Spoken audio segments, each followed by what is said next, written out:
Dan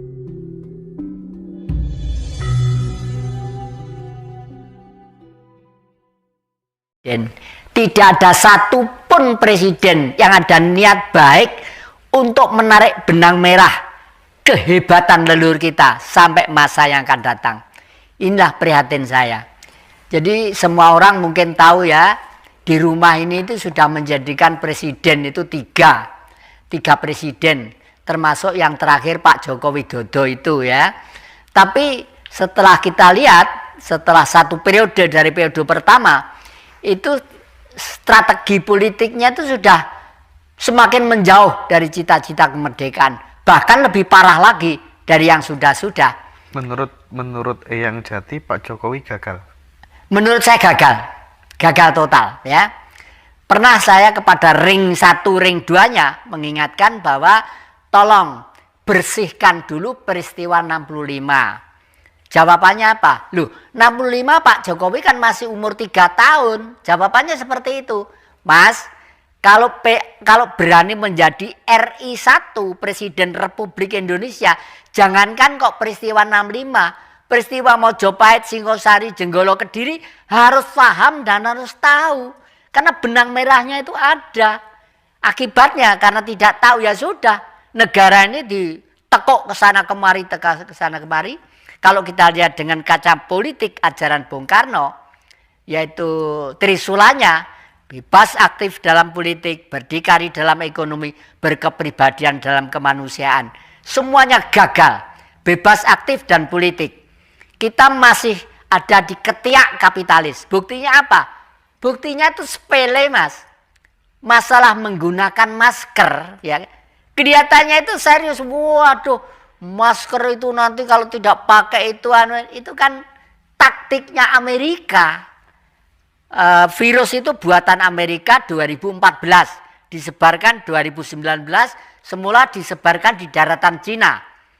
Tapi Amerika kecelek, dianggap Cina itu lebih goblok dari Amerika. Ternyata lebih dahsyat. Di sana itu hebat banget negaranya dan maju dan pemimpinnya tegas dan tegar. Nah, maklum memimpin 1,3 miliar manusia. Kalau tidak tegas tidak akan bisa. Tidak akan bisa. Yang kedua, ekonomi berdikari. Sekarang tuh sudah tidak berdikari. Kalau berdikari di Indonesia itu kalau tidak berdikari itu suatu kebodohan yang besar, Mas. Bagaimana Sabang Merauke di laut, di tambangnya, di hutannya, di gunungnya, itu Mas jauh kaya raya, itulah surga dunia yang ada. Kemarin saya jalan-jalan ke Gunung Kidul, ada suatu tempat di Gunung Kidul, lalu orangnya pengen main-main ke rumah yang sini, wanita itu tokohnya itu. Dia itu pernah dikontrak tanahnya ya, dibeli seseorang di Surabaya. Sudah di DP tapi sampai sekarang tidak selesai, tidak dilanjutkan. Itu tanahnya ada di situ tuh segini saya simpen itu ya. Terus saya lihat di sini ternyata apa? Tanah itu mengandung 1 perak, 2 emas, 3 uranium, Mas. 3 uranium. Dan itu gunung panjang sekali, panjang sekali. Oleh karena itu saya terus pergi ke Gunung Kidul, daerah Darungan, daerah Ludoyo, mendatangi orang-orang. Kalau saudara-saudara punya tanah di sana, tolong jangan cepat dijual, ya. Meskipun hanya 100 meter persegi atau berapa. Kalau pengen rumah baru, belilah, cari yang lain. Mungkin pengen ke kota nggak apa-apa. Tapi jangan dijual. Karena ini nanti aset internasional yang dibutuhkan oleh nasional. Coba. Emas, perak, dan uranium. Itu batunya saya bawa itu. Oke.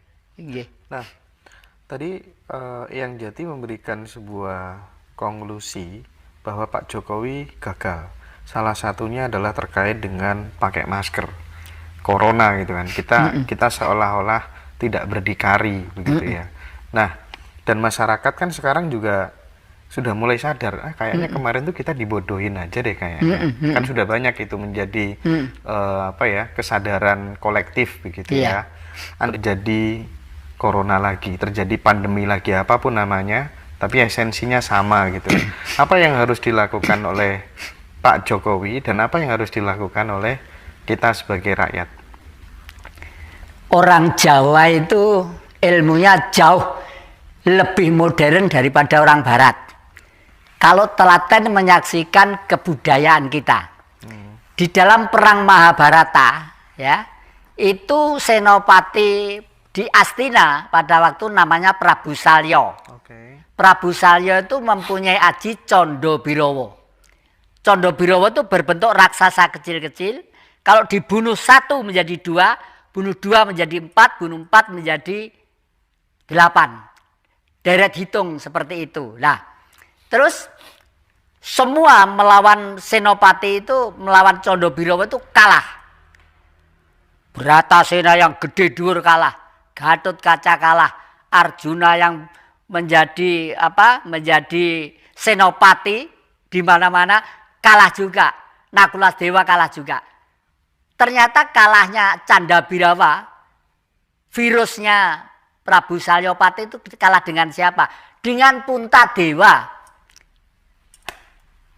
Senjatanya apa? Jujur.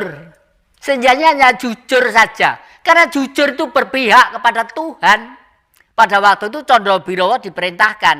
Tapi Puntadewa punya seorang steering komite. Seorang yang bijak namanya Prabu Krishna. Karena Krishna itu jilmanya Wisnu. Steering komite. Nah, steering komite ya. Yayi Puntadewa, apa Kakang?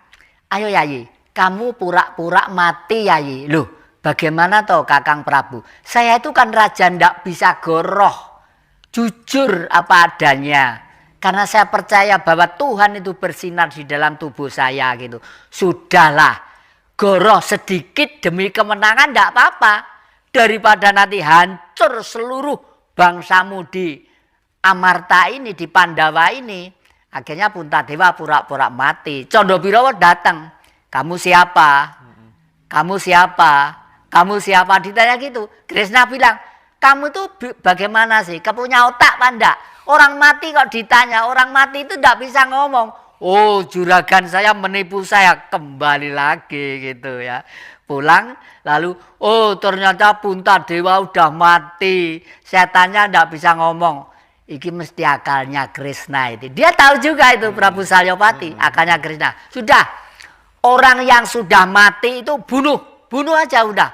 Nggak peduli mati itu digigit lehernya, minum darahnya gitu, kembali lagi gitu. Yayi, bangun Yayi, bangun. Krishna bilang bangun. Puntadewa bangun. Kamu siapa? Saya Puntadewa. Loh, katanya Puntadewa mati. Orang mati itu ndak bisa ngomong. Wong saya bisa ngomong berarti saya masih hidup. Oh, juragan saya bohong. Akhirnya juragannya dibunuh oleh Candabirawa itu. Lah, ini juga tidak cerita leluhur ini tidak justru kepada sosok manusia, kepada negara pun bisa. Amerika sekarang sudah memikul beban karma dari semua yang diperbuat selama ini. Amerika karena menganut satu faham liberal yang kapitalistis, memeras dan menjajah terhadap orang lain, memporak-porandakan dunia ketiga ya. Sekarang di Amerika Mas, nuwun sewu. Di Hollywood itu dulu mobilnya itu mewah-mewah. Karena tempatnya bintang film mewah-mewah. Sekarang tidur di trotoar semua. Bahkan cari makan itu kadang-kadang luru di pawuan-pawuan itu. Itu karma. Jangan dipikir negara besar itu tidak bisa kena karma. Bisa. Oleh karena itu kena karma atau tidak tergantung leadership number one. Kalau di Indonesia adalah RI 1. Harus berani. Seperti Prabu Puntadewa. Tidak ngambah lemah. Tidak nambah lemah itu kakinya itu gini. Nggak nempel di bumi. Artinya apa? Tidak duniawi. Tidak materialistis. Karena apa? Sudah istimewa. Nggak mungkin RI 1 berasnya dicarikan yang bauan, yang banyak beleduknya kayak makanya Mbah Jati. Nggak mungkin. Mobilnya dicarikan yang diluk-diluk ganti ban. Nggak mungkin. Pasti yang teristimewa. Karena simbol negara. Bila perlu diberikan dari Inggris, mobil yang mewah, tidak masalah. Simbol negara kok. Apa ada pemimpin seperti itu? Ada. Siapa? Bung Karno. Bung Karno gagah, ganteng begitu ya. Tapi Bung Karno dompet tidak punya. Karena sadar bahwa masih harus berevolusi, mengangkat harkat rakyatnya supaya lebih mulia seperti cita-cita leluhur. Oke.